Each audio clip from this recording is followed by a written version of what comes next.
آ گئی۔ عطا بن ابی ربیع نابینا تھے اور ایک ہاتھ بھی ان کا کام نہیں کرتا تھا تو ایک پیر بھی کام نہیں کرتا تھا، آنکھیں بھی کوئی نہیں، ہاتھ بھی کوئی نہیں، لیکن محدث بہت بڑے تھے۔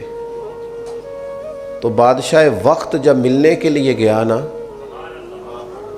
تو چونکہ ان کو نظر نہیں آتا تھا تو آگے لوگ بیٹھے ہوئے تھے، تو بادشاہ پیچھے بیٹھ گیا۔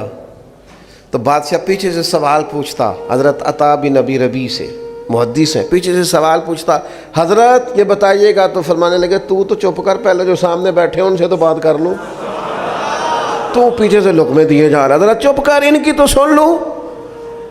وہ بادشاہ ہے، اگرچہ یہ رعایا ہے، میں جو سمجھانا چاہ رہا ہوں اس کو آپ سمجھیں۔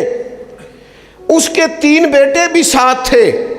اس نے پھر کہا حضور ایک مسئلہ پوچھنا تھا، فرمایا تمہیں کہا نا باری کا انتظار کر۔ وہ سب لوگ فارغ ہوئے تو حضرت نے اشارہ کیا کہ یہ جو بندہ پیچھے بول رہا تھا نا، اسے آگے بلاؤ۔ اور جب وہ آگے بلایا، حضرت نے سوال پوچھا تو اس نے کیفیت دیکھی، رنگ بھی ذرا ظاہری طور پہ کالا تھا، آنکھوں میں روشنی ویسے کوئی نہیں، ہاتھ اور پیر ایک ویسے کام نہیں کرتا۔ بادشاہ سامنے آ کے پوچھا، مسئلہ سنا، واپس گیا تو جا کر کے اس نے پتہ کیا کہا اپنے بیٹوں سے، کہنے لگا پتر، بادشاہ ہونے کے باوجود اس ذلت کو کبھی نہیں بھلاؤں گا، اور تمہیں ایک مشورہ دوں گا، بادشاہ بننا نہ بننا لیکن عالم ضرور بننا۔ اس لیے کہ بادشاہ ہو کر، آفیسر ہو کر، بڑا ہو کر بھی اگر کسی کے سے آ کے مسئلہ پوچھنا ہے کہ یہ ذرا بتانا، لوگ نکما بچہ لا کے دیتے ہیں، کہتے ہیں جی یہ نہ کام کردا جے تے نہ کدھرے پڑھدا جے، تے اسی تے گاہک بھی نکمے نہیں آنا۔ ہاں جو کام کے ہو جاتے ہیں وہ تو ویسے بھی تھوڑا ادھر ادھر نکل جاتے ہیں، میں صحیح کہہ رہا ہوں۔ وہ تو بعد میں کہتے ہیں اسی اپنا مدرسہ بنانا ہے، کام کے جو ہو گئے، ان کی تو پھر دنیا اور ہوتی ہے۔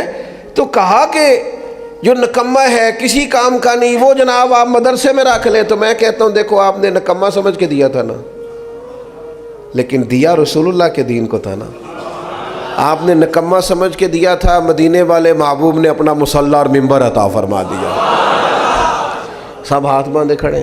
تو یاد رکھیں کہ علم کو شعوری بنائیں، شعوری، طالب علم بنے، طالب یعنی آپ کا ذوق ہو سیکھنے کا ذوق ہو۔ بزرگ فرماتے ہیں طالب علم کبھی ذوق والا ہو نا، تو سیاستہ میں حدیث ہے سوال آدھا علم ہوتا ہے۔ طالب علم میں ذوق ہو، طالب علم نہ خوش آمدی ہو، نہ دوران طالب علمی، اور طالب علم سے مراد صرف مدرسے کے طالب علم نہیں کہہ رہا، میں اور آپ ہم سارے طالب علم ہیں۔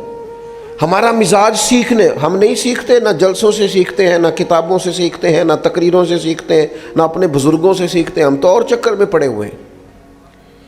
سیکھنے کا تو مزاج ہی نہیں۔ آپ آ جائیں تقریر کر دیں تو میں کہتا ہوں یار آپ نے اگر میری تقریر سنی ہوئی ہے تو پھر اگر آپ سمجھتے ہیں اس میں کوئی بات سیکھنے والی تھی تو اس پر عمل کریں۔ یہ کوئی رسم ہے کہ جلسہ کرا لو، تقریر کرا لو، جمعہ پڑھ لو، آ جاؤ چلے جاؤ۔ آپ نے سیکھا کیا ہے، لیا کیا ہے، شعوری زندگی کتنی کو گزاری، جو باتیں روز ہوتی ہیں بزرگوں کی طرف سے، اگر اس پر بھی آپ ابھی تک اپنے آپ کو ڈھال نہیں سکے تو پھر تو لفظوں کا ہیر پھیر ہی ہے، پھر جملوں کا اتار چڑھاؤ ہی ہے، پھر تو کشید کر کے آپ خوبصورت جملے لا رہے ہیں، پھر اس کا کوئی فیض تو نصیب نہیں ہو رہا۔ تو میرے عزیز جو سمجھنے کی بات ہے اس پر آپ غور فرمائیں گے کہ جب مزاج، ہمارے استاد فرمایا کرتے تھے طالب علم کی طبیعت ہو سیکھنے کی، وہ تو استاد کو مجبور کر دیتا ہے پڑھانے پر۔ استاد مجبور ہو جاتا ہے کہ انہیں پڑھانا ہے، یار یہ تو بڑا سونا یاد کر کے آتا ہے، بڑا مزہ ہے، یہ تو سوال قائم کرتا ہے۔ نبی پاک علیہ السلام نے حضرت عبداللہ ابن عباس کو دعا دی تھی، اللہ تجھے علم و حکمت عطا کرے، پر یہ دعا پتہ کب دی تھی؟ جب انہوں نے حضور کی خدمت کی، وضو کے لیے پانی رکھا، بخاری میں موجود ہے، نبی پاک کے لیے وضو کا پانی رکھا تو کریم فرمانے لگے کس نے رکھا ہے؟ تو سیدنا بلال کہنے لگے حضور حضرت عبداللہ ابن عباس نے بڑا ہی شوق ظاہر کیا، بڑا شوق کہ میں خدمت کرنا چاہتا ہوں، تو انہوں نے پانی رکھا ہے، تو نبی پاک نے پھر دعا دی، خدمت پر دعا دی، کہا ہے اللہ اسے علم و حکمت عطا فرما۔ حضرت عبداللہ ابن عباس بڑے گھرانے کے آدمی تھے، حضور کے چچا زاد تھے، لیکن اپنے استادوں کے پاس جب جاتے تھے، صحابہ سے احادیث لینے جاتے تھے، حضرت ابی بن قاب رضی اللہ تعالیٰ عنہ، حضرت زید بن ثابت رضی اللہ تعالیٰ عنہ، ان کے گھروں میں جب جاتے تھے نا، میں نے کہا کہ مزاج نہیں ہے ہمارا سیکھنے کا، ہم شعوری طور پر سیکھنا، ہم تو پروٹوکول کی مصیبت میں پھنسے ہوئے ہیں، ہمارا اعزاز ہی بڑا ہے، شان کے ساتھ جینا چاہتے۔ تو اگر کسی جگہ خادم نہیں ہے نا تو یاد رکھنا زندگی میں کبھی تیری خدمت کوئی نہیں کرے گا۔ اگر تو کسی جگہ کا طالب علم نہیں ہے تو یاد رکھنا کبھی استاد نہیں بنے گا۔ اگر کسی جگہ تیرا شملہ جھکتا نہیں ہے تو پھر یاد رکھنا اسے عروج، اپنے بڑوں کے سامنے جو لوگ زانوئے تلمس طے کرتے ہیں وہی عروج پاتے۔ تو حضرت عبداللہ ابن عباس حضرت ابی بن کعب کے گھر سیکھنے جاتے تھے تو کہتے میں نے کبھی دستک نہیں دی استاد کے دروازے پہ، میں آ گیا، میں ان کا دروازہ چھوڑ کے ان کے گھر کے قریب ایک کونے پہ بیٹھ جاتا تھا۔ وہ جب مرضی سے آئیں گے نا اور گزریں گے نا تو عرض کروں گا مہربانی فرمائے مجھے کوئی سکھا دے۔ فرماتے ہیں وہ اپنی مرضی سے آتے، گزرتے، اور کئی دفعہ اس طرح بھی ہوتا کہ میں چونکہ ان کا گھر صحرا میں تھا تو ٹھنڈی ہوائیں مدینہ شریف کو چوم کے گزرتی تو ریت اڑ کے میرے بالوں میں پڑ جاتی اور دھاڑی میں پڑ جاتی، لیکن میں بیٹھا ہوں، وہ آ کے کہتے ہو میرے محبوب کے چچا زاد یہ کیا کرتے ہو؟ آپ دستک دے لیتے، میں اندر فارغ ہی تھا، آ جاتا تو فرماتے کہتے دستک دیتا، میں تو سیکھنے آیا ہوں نا، اور جس سے سیکھا جائے اسے تکلیف نہیں دی جاتی، آپ جب مرضی سے آئیں گے تو بات ہو جائے گی۔ اس مزاج سے طلب علم، ذوق اور سیکھنے کا ذوق ہو، آپ سیکھیں، آپ کی طبیعت اس طرح کی ہو کہ آپ روز، ہماری زندگی شعور میں نہیں گزرتی، میں صحیح بتاتا ہوں میں آپ کو صحیح بتاتا ہوں، گھروں میں سب سے زیادہ مسئلہ ازدواجی زندگی کا ہوتا ہے، لیکن جنہوں نے 3 مہینے پہلے فرنیچر کا آرڈر دیا ہے اور 1.5 مہینہ پہلے شیروانی کا آرڈر دیا ہے نا، اور اتنا پہلے شادی کی تیاری اور 3 ماہ پہلے ہال بک کرائے ہیں، وہ یہ پسند ہی نہیں کرتے کہ ہم اپنے بیٹے اور بیٹی کو کسی عالم کی اور بیٹی کو کسی معلمہ کے پاس لے جائیں اور انہیں بتائیں کہ ازدواجی زندگی کیسے گزارنی، مسائل دین سیکھ لیں، شعور ان کو آ جائے، انہیں سمجھ آئے حقوق زوجین کیا ہیں۔ اور بعض لوگوں کا پڑھے لکھے ہونے کا دعویٰ ہے، ان کے پاس بھی ڈگری ہے لیکن شعوری علم موجود نہیں ہے۔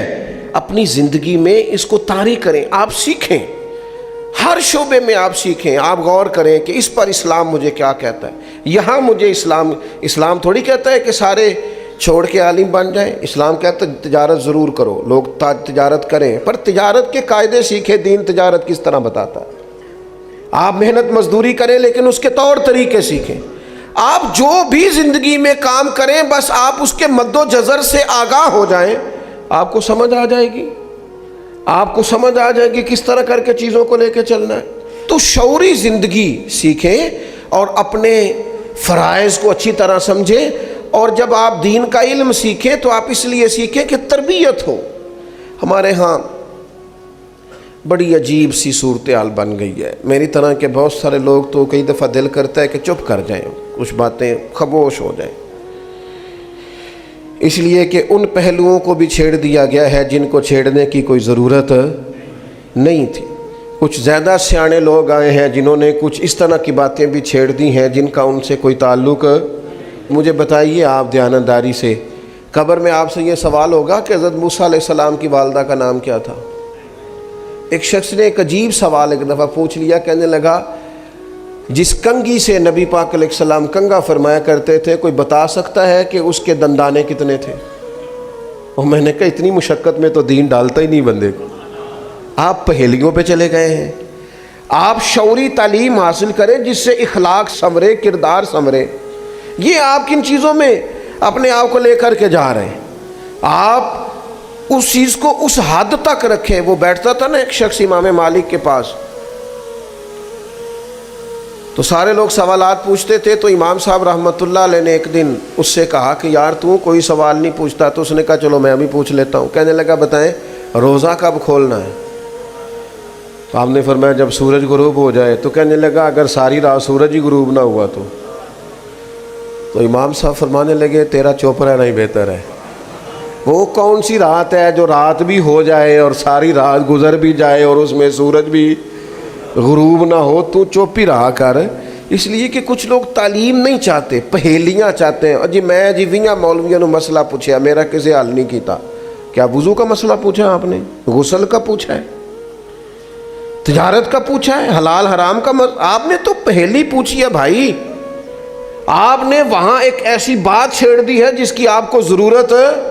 تو میں نے جہاں بات شروع کی تھی میں ابھی بھی وہیں پہ ہوں کہ شعوری علم جو ہمیں سوار دے، جو ہمیں سمجھا دے.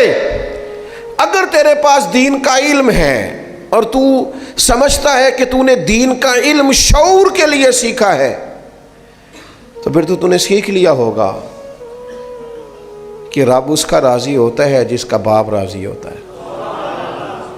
پھر تو نے سیکھ لیا ہوگا نا کہ حضور نے فرمایا میں اسے مومن نہیں مانتا جو خود پیٹ بھر کے کھائے اور اس کا پڑوسی بھوکا سو جائے. پھر تو نے یہ شعوری علم سیکھ لیا ہوگا کہ نبی پاک علیہ السلام نے فرمایا ہے کہ تم میں سے بہترین وہ ہے جو اپنے اہل خانہ کے حق میں بہتر ہے.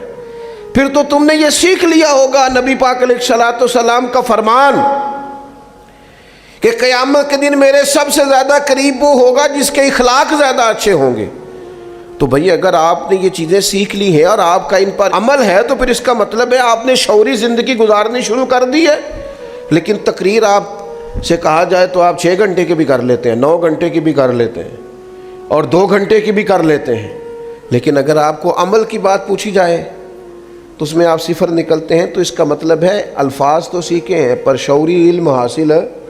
نبی پاک علیہ السلام نے فرمایا نکلو، علم کے لیے نکلو. میں ایک اور بات آپ سے عرض کروں، میری زندگی میں چھوٹی سی خواہش تھی کہ کچھ کرنا ہے. اگر اللہ نے کچھ شعور دیا ہے، کچھ ہمت دی ہے تو کچھ کرنا ہے. تو ظاہر ہے ہمارے ملک کے اندر غربت کا ایک بہت بڑا اثر ہے، اس کے بڑے اثرات ہیں اور اس کی وجہ سے لوگ آزمائش میں. تو میں نے شروع میں ارادہ کیا کہ کوئی ایسا ادارہ قائم کیا جائے جس میں نا غرباء کو سہولت ہو. تو خیال آیا کہ کوئی ویلفیئر سوسائٹی قائم کرتے ہیں. یہ میں جنہوں نے قائم کی ہے وہ بڑے مخلص لوگ ہیں، جو یہ لوگ کام کر رہے ہیں اچھا کر رہے ہیں. لیکن میں آپ کو اپنے چھوٹے سے تجربے سے آگاہ کرنے لگا ہوں، چونکہ آپ میرے محبت والے لوگ بیٹھے ہیں. تو میرے ذہن میں اچانک یہ خیال آیا جب میں نے اس کو اچھی طرح پرکھا کہ کبھی ہمارے ملک میں نا یہ ویلفیئر کا کام کرنے والا 1-2 ادارہ تھا.